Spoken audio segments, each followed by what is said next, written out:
Oke, assalamualaikum warahmatullahi wabarakatuh. Saya Iksan Web Media Tech.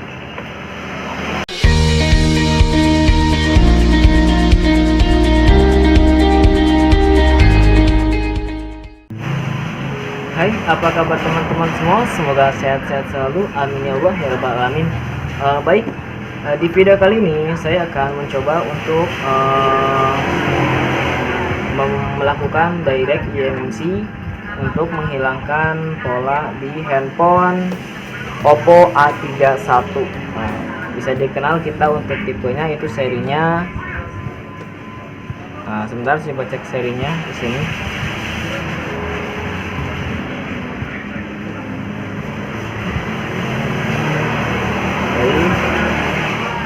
Ini itu adalah CPH 2015 ya, 2050 ya.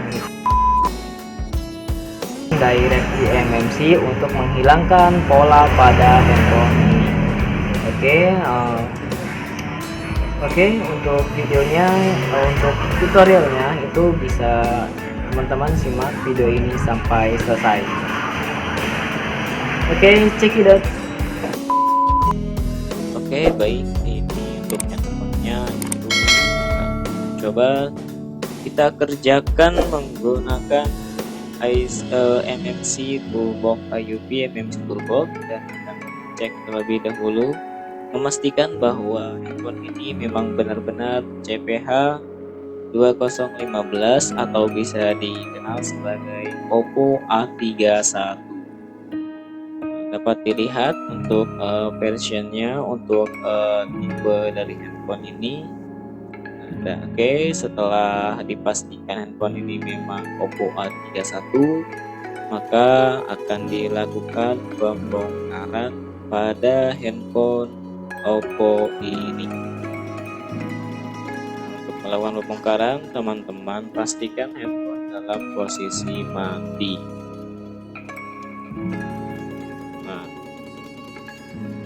Melakukan pembongkaran ini itu seperti biasa, tidak langsung dimasukkan kuku. Kalau saya sendiri sih ya dimasukkan kuku, kemudian di samping-sampingnya itu jika sudah memang terbuka, teman-teman di sini untuk tipe handphone Oppo A31 itu hati-hati dalam membuka box back cover. Di sini terdapat print, dan saya sendiri melakukannya menggunakan blower settingan air 0, panas juga 0. Jika sudah mulai agak sedikit tidak kencang lem dari fingerprintnya, itu sambil diikat. Tapi hati-hati ya, jangan terlalu kepanasan. Kalau misalkan terlalu kepanasan, maka back covernya dia akan kerut kan. Seperti ini tampilan dari tampilan belakang ya setelah dibuka back cover Oppo A31. Kemudian teman-teman melakukan pembongkaran baut menggunakan obeng teman-teman yang tentunya masih bagus. Hati-hati dalam melakukan pembongkaran seperti ini, karena jika teman-teman salah membuka atau tertus segala macam, itu bisa repot juga untuk kitanya, apalagi kalau kita memang dari segi komponen.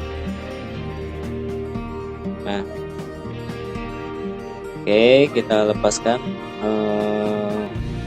covernya atau mungkin penutup mesinnya, itu hati-hati. Untuk pertama pembongkaran, biasakan itu dibongkar terlebih dahulu fleksibel baterai, kemudian menyusul pada fleksibel yang lainnya seperti LCD, fleksibel subboard, fleksibel fingerprint, bahkan antena yang tertanam pada mesin tersebut.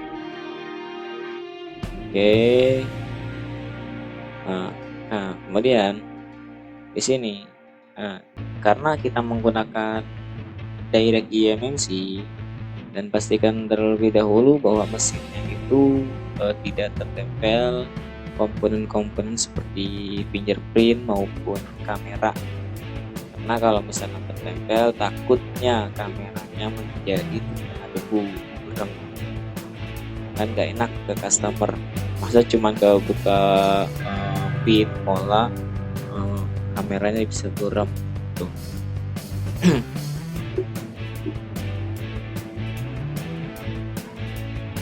Nah, untuk direct ISP-nya itu terdapat pada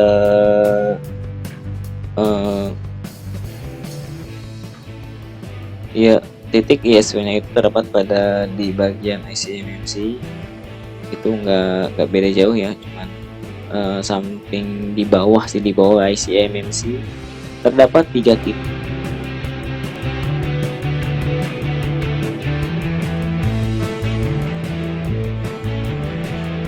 Untuk melihat titik tersebut, maka kita membuka bagian pelindung dari IC MMC dan CPU. Oke, dan bagian ini kalian harus lepas. Nah, untuk titik direct ISP-nya itu terdapat di bawah IC MMC, ada 3 titik seperti CMD, CLK, dan D0. Dan itu sangat terlihat tanpa kita harus melakukan pemutusan pada kaleng. Jadi untuk kaleng pembongkaran itu harap dibengkokkan saja. Nah, seperti ini adalah ISP-nya. Nah, jadi untuk melakukan jumper ISP ini paling di sini akan dibengkokkan pada bagian kaleng saja untuk melakukan jumper.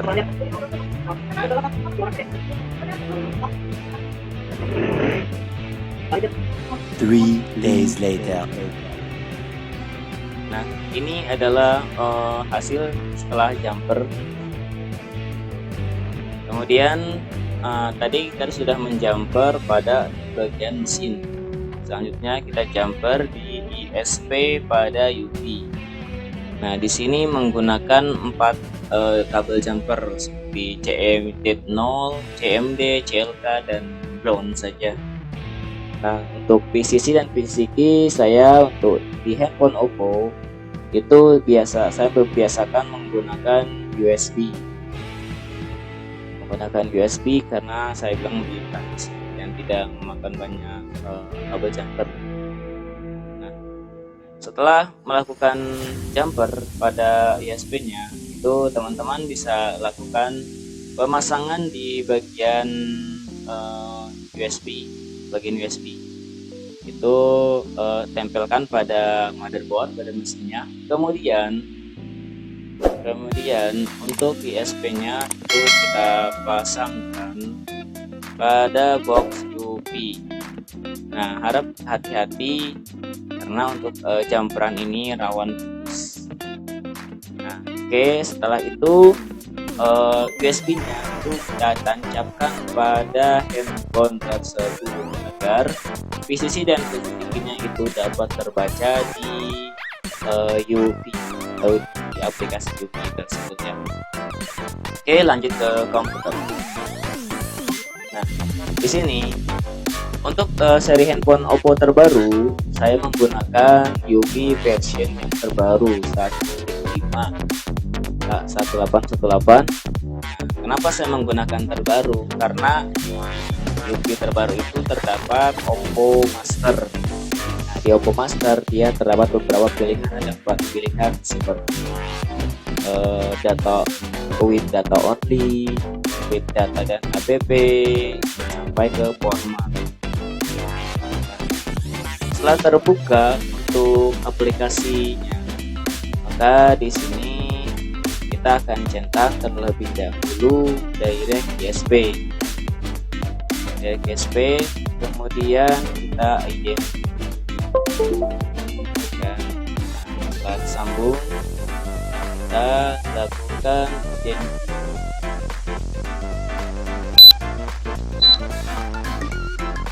Nah, dan sudah terbaca seperti ini keterangannya bahwa handphone ini dia menggunakan chipset MediaTek, seri handphonenya Oppo A31. Jika handphone yang saya baru lakukan ISP atau saya direct, saya untuk pertama akan saya lakukan itu backup terlebih dahulu. Saya backup RAM-nya sebesar 1 MB. Nah, saya backup RAM untuk jaga-jaga jika ada kesalahan pada direct eMMC, seperti bootnya itu berubah konfigurasinya, maka saya bisa restore. Oke, setelah itu lakukan identifikasi terlebih dahulu sebelum melakukan eksekusi untuk memastikan bahwa eMMC memang benar-benar terbaca. Oke, jika sudah maka di sini kita tinggal pindah ke tab user. Kita pindah ke tab user area, kemudian kita pilih special test.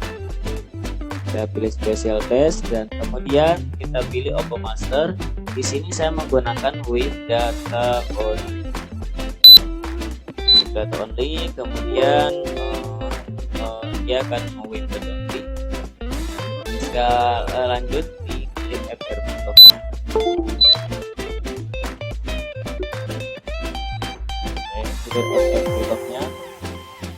Jika sudah down semua, teman-teman jangan langsung jatuh dulu, coba dicek terlebih dahulu di bagian di boot konfigurasi. Dan di boot konfigurasi sih biasanya saya cek terlebih dahulu boot tersebut memang sama seperti sebelumnya, sebelum kita lakukan eksekusi atau berubah. Karena jika berubah itu bisa menyebabkan handphone itu tidak bisa boot, jadi tidak bisa boot. Nah, melakukan direct eMMC pada UPMMC Toolbox sebenarnya sih hampir sama seperti tipe-tipe handphone yang lain, seperti handphone Oppo A3s atau handphone Realme 5i yang sebelumnya saya buat, itu sebenarnya sama. Oke, melanjut pada pengerjaannya, ini akan saya cabut direct ISP-nya ya. 3 days later. Nah, setelah direct ISP terbuka atau sudah cabut, maka akan kita coba terlebih dahulu pada handphone ini. Nah, kita pasangkan fleksibel support, fleksibel LCD, kemudian fleksibel baterai, dan akan kita coba langsung di depan. Oke, otomatis. Nah, kenapa otomatis seperti itu? Karena di USB-nya itu belum saya cabut. Jadi langsung setiap dia menerima tekanan USB gitu kan, nanti handphone itu akan langsung masuk ke menu recovery dan melakukan with data. Nah, di sini with data only. Jadi untuk data-data seperti foto, seperti music itu tidak terhapus di handphone ini. Oke, setelah itu handphone ini akan reboot otomatis ke dalam logo Oppo, kemudian nanti akan masuk pada halaman awal seperti pemilihan bahasa. A few moments later. Nah, oke, ini adalah pemilihan bahasa pada handphone Oppo A31. Nah, segera kita setting seperti biasa. Pilih bahasa sesuai keinginan teman-teman. Nah, di sini saya menggunakan bahasa Indonesia. Nah, untuk opsi kawasannya itu pastikan di wilayah teman-teman, wilayah Indonesia ya. Karena kalau yang lain takutnya bisa menghambat konfigurasi untuk melakukan internet. Nah, ketentuan penggunanya untuk Wi-Fi-nya itu dilewati saja. Nah, untuk sidik ke Wi-Fi-nya, sistem Wi-Fi ini saya gunakan saja. Kemudian layanan Google-nya ditulis juga. Saya lewati. Nah, untuk pemilihan sidik jari lewati saja. Oke, sorry. Nah, di sini saya lewati. Kemudian pembaruannya, nah untuk di sini importnya itu teman-teman pilihnya handphone sebagai baru ya, jadi setting handphone sebagai baru, dan handphone akan siap digunakan. Alhamdulillah. Jadi udah terbuka. Oke, ini adalah tampilan dari handphone Oppo A31 yang telah kita unlock PIN atau unlock pola. Oke, nah jika sudah selesai, saya akan pastikan handphone ini itu dalam kondisi tertutup lagi seperti ini. Jadi akan kita bereskan handphone ini. Oke, lanjut. Oke teman-teman, sebenarnya pada video sampai video ini itu handphone sudah selesai terbuka.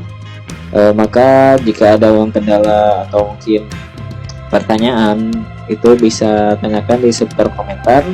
Dan mohon maaf jika saya ini bukan bermaksud untuk menggurui, tetapi saya melakukan atau membagikan apa yang saya pahami atau saya bisa. Oke teman-teman, untuk pemasangannya itu hati-hati, selalu hati-hati melakukan perbaikan agar kita tidak bekerja secara 2 kali gitu kan. Nah jangan lupa juga untuk like, share, and subscribe video-video dari Web Mediatek agar saya tetap bersemangat melakukan membagikan tutorial perbaikan handphone, baik yang